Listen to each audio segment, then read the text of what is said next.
Good morning everyone! Magbalat tayo ng pinya. Ganito lang guys, ang madaling pagkuha ng laman ng pinya. Ay, so ang dali-dali lang ako guys, marunong na po ako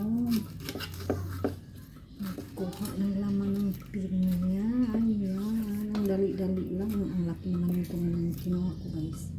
Naganagan ko pero mga dami lang kasi marunong na ako. So guys, parang hindi abot ng 5 minutes yung pagkuha ko sa laman ng pinya guys. Ayan,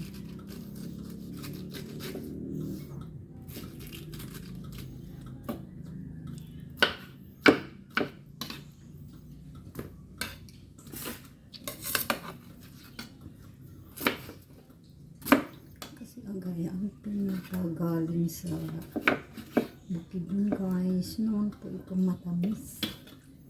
Ba't yung tinikman ko sa ngayon parang maasim guys. Kasi nandoon yun sa part ng tail niya guys. Hindi sa puno.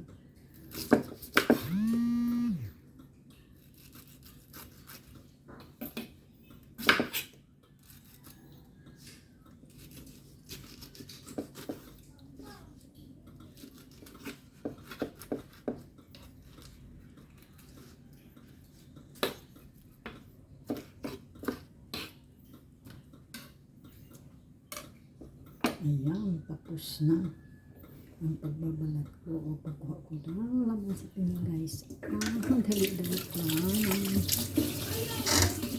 So, ito na po guys. Tapos na ang cutting na. Ayan. Okay. Tapos na ang pagkuha ko ng laman sa pinya. Ayan. So,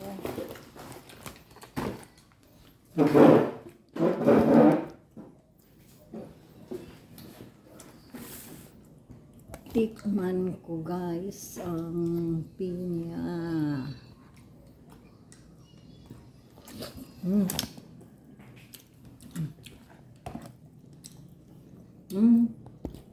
Matamis naman iba. Itong parang maputi pa, yun ang asin. Tingnan lang at tamis. Nakabayibong. Ang tamis-tamis guys dito sa part. Yung dilaw na ang kanyang kulay. Ang tamis po.